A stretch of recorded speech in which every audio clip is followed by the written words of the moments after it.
तो welcome back to my YouTube channel. तो इस वीडियो में बताऊंगा कि आप लोगों का फॉर्म फिलिंग से लेकर ज्वाइनिंग तक का सफ़र कैसा होता है ग्रुप डी का, मतलब फुल प्रोसेस बताऊंगा कि कहाँ आप फंस सकते क्या है।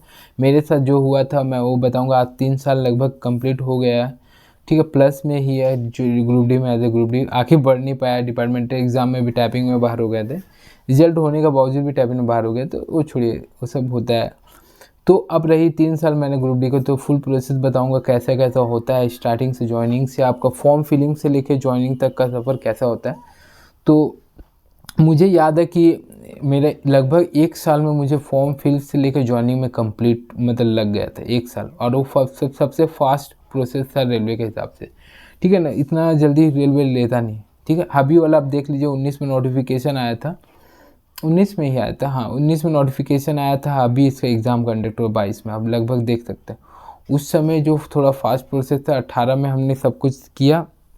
मैंने फॉर्म नोटिफिकेशन आया था, मैंने फॉर्म फिल किया फरवरी तक। आप मैंने नवंबर में उस समय आपका क्या बोलते नवंबर में मतलब एग्ज़ाम दिया था 18 को नवंबर में। फिर फरवरी वगैरह में अब मैंने ये फिज़िकल हुआ, फिर डीवी हुआ। तो मैं प्रोसेस बताता हूँ। एक्चुअली नवंबर के इस हिसाब में मैंने एग्ज़ाम दिया। उससे पहले मैंने फॉर्म फिलअप कर दिया था 18 में, नवंबर में एग्ज़ाम था, वही मेरे जमशेदपुर में ही एग्ज़ाम था। और उसके बाद फिर फरवरी के आसपास जो रिज़ल्ट वगैरह आता है, ठीक है, वो आया। फिर वही फरवरी या मार्च में मेरा फिज़िकल था।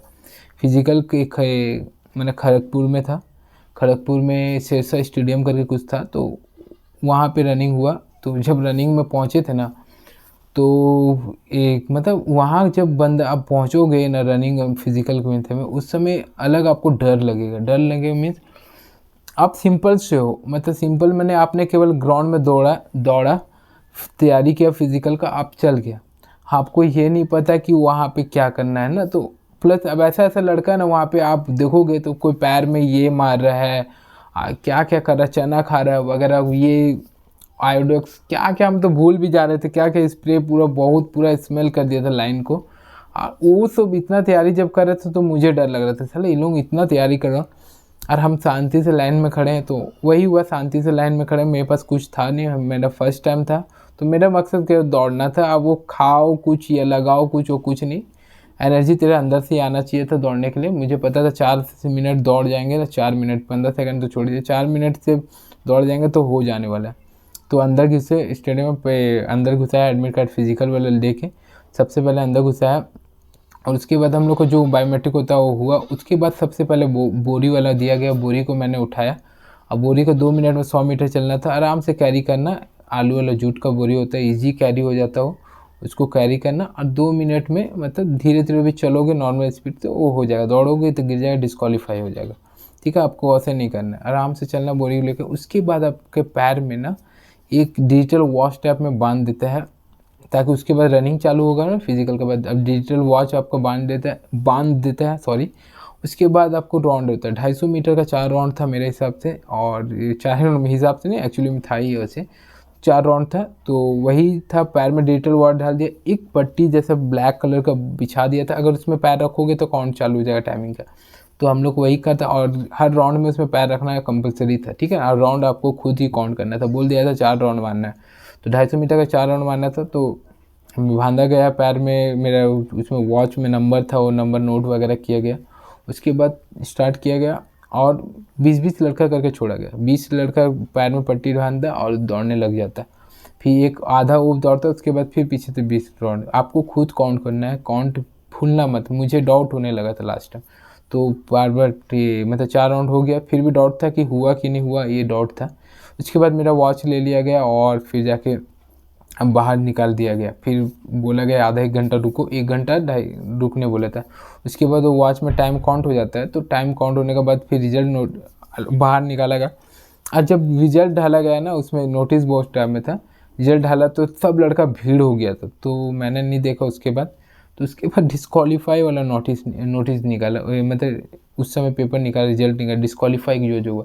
तो उसमें कोई कम भीड़ था, लेकिन मैं उसी में गया कि अपना रोल नंबर वहाँ होना नहीं है, तो मतलब मेरा उधर है। तो उधर गया था और मतलब अब देखा तो मेरा नहीं है, तो हम समझ गए यहाँ पे होगा। तो आराम से सब लड़का चल गया। मुझे याद है मैं जब दौड़ा था ना, तो मेरे से पहले एक ही लड़का हुआ था, उसके बाद दूसरा में हम ही थे। और मतलब मैं नहीं बोलूँ फर्स्ट, लेकिन हाँ उस समय कंप्लीट हो गया था, अलग जोश था, हो गया। अभी वो सब होगा भी नहीं, मुझे याद है। जब देखा मेरे से मैंने से भीड़ कम हुआ तो मैंने फिर रिजल्ट को देखा तो हो गया। घर आया, रात भर तो सोए नहीं थे, घर आया फिर जाकर खूब सोया। घर में मम्मी बोले पूछी भी नहीं, मैं सो गया था। बस उसके बाद क्या, उसके बाद फिर डीवी के लिए नोटिस आया, डीवी के लिए फिर अब डीवी के समय क्या होता है कि सब पेपर लेके जाना है। पेपर अब डीवी में तो बहुत डर लगता है, डीवी में इसलिए डर लगता है, मुझे लगता था कि इस पेपर में छट जाएगा, ये मेरे पेपर है, मुझे लगता था ये फिर भी ये छाट सकता है, कोई भी मतलब बाहर कर सकता है, कोई भी कुछ भी रीज़न दे सकता है। पेपर में बहुत डर लगता है, लेकिन बहुत जो डर होता है ना वो वहीं तक गेट के बाहर है। जैसे अब अंदाजा हो गया सब खत्म, उन लोग भी काफ़ी फ्रेंडली होता है, उन लोग कुछ नहीं कुछ खास बोलता है। तो बस पेपर जो जो मांगा मैंने देते गया और फिर सब कुछ ओके हो जाने के बाद फिर मेरा मेडिकल मेमो भी उसी टाइम दे देता है। तो मेरे को याद है मेडिकल मुझे मेमो दिया था रांची। मैंने रिक्वेस्ट किया था कि मुझे रांची नहीं टाटा चाहिए, क्योंकि टाटा मेरा घर था। अब किस्मत पता नहीं उस समय सही भी था, मैम का मतलब मन भी पता नहीं पिघल गया कि क्या हो गया। उस समय मुझे टाटा भी दे दिया, तो टाटा दे दिया तो काफ़ी 4 से 5 दिन लग गया था मुझे टाटा में मेडिकल कराना। वो तो अच्छा है, घर था तो आना जाना हो जाता था, दूर पड़ता था लेकिन हो जाता था। वही रांची में होते तो प्रॉब्लम हो जाती, इसलिए मैंने काफ़ी कैंडिडेट को बोला कि मेडिकल में 4 से 5 दिन रखिए आप, डीवी से मेडिकल में 1 सप्ताह लग सकता है, कोई भरोसा नहीं। हॉस्पिटल का कंडीशन पे आपको निर्भर करता है कि उस हॉस्पिटल में वैसा इंस्ट्रूमेंट है कि नहीं। इसलिए मैं बोलता हूँ एक्स्ट्रा पैसा लेके जाना, क्योंकि मुझे साथ भी हुआ था, एक्स्ट्रा पैसा लेके ही गया था, बाहर में चेस्ट एक्सरे करवाना पड़ा था। तो इसलिए मैंने बोला, क्योंकि बहुत सा हॉस्पिटल है जैसे एनटीपीसी वाला है, ईसीजी वगैरह के लिए ना उन लोगों को हर हॉस्पिटल में नहीं होगा तो उसको बाहर से कराना पड़ सकता है चेस्ट एक्सरे वगैरह भी। तो आपको कुछ पैसा लेके जाना होगा, बाहर से आपको करवाना होगा, करा कर रिपोर्ट देना होगा, ठीक है। यही था। उसके बाद क्या, फिर मेरे हॉस्पिटल से फिट मेमो दिया गया, फिट मेमो लेके फिर मैं जीआरसी गार्डन कोलकाता में फिर जमा किया। उसके जमा करने के बाद फिर आता है जॉइनिंग लेटर, ठीक है। अब जॉइनिंग लेटर जब आता है तो जॉइनिंग लेटर में मुझे तो पता भी नहीं था इंजीनियरिंग डिपार्टमेंट क्या होता है, ट्रैक मेंटेनेंस क्या होता है, कुछ खास नॉलेज भी नहीं था। लेकिन इतना पता है कि मैंने उसको बहुत लास्ट में डाला था, लेकिन फिर भी जब इंजीनियरिंग डिपार्टमेंट लगा तो अलग फील आता कि इंजीनियरिंग हो गया है क्या। तो लेकिन वैसा कुछ नहीं होता, सब धोखा है सब। जब आया उसके अंदर जॉइनिंग लेटर में एक अटेस्टेशन फॉर्म था, उसके अंदर फिर 3-4 कैरेक्टर सर्टिफिकेट था, लास्ट क्वालिफिकेशन आप कहाँ से किया वहाँ से एक कैरेक्टर बनाना था आपको। उसके बाद 3 कैरेक्टर सर्टिफिकेट आपको गैजेटेड रैंक ऑफिसर से बनाना था, ठीक है। ये याद रखिए, गैजेटेड अलग अलग गैजेटेड रैंक का ऑफिसर होता है, उससे आपको बनाना था 3 कैरेक्टर सर्टिफिकेट। उसके बाद मैंने फिर वो सब बनने के बाद फिर सीकेपी में जमा किया। और एक याद रखिए, अटेस्टेशन फॉर्म जब जॉइनिंग लेटर में आता है तो आप उसका सही से जेरॉक्स सेम टू सेम बड़ा दुकान में करोगे तो सेम टू सेम कर देगा, ठीक है। उसके बाद आप कैरेक्टर सर्टिफिकेट का भी कर लेना, हो सकता है गलत हो जाए तो आप पूरा एग्जैक्टली वही करके रख लेना एक्स्ट्रा कॉपी, ये पॉइंट रखिएगा।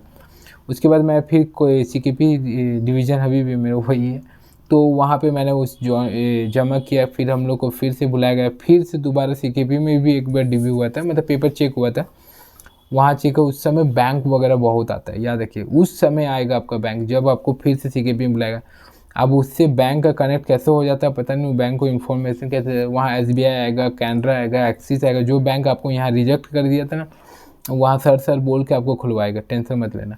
तो लेकिन आप मत खुलवाना वहाँ पे, हम मेरा एडवाइस से मत खुलवाना, अपना अपना घर से बैंक सैलरी अकाउंट बनवा लेना, वो सही रहेगा।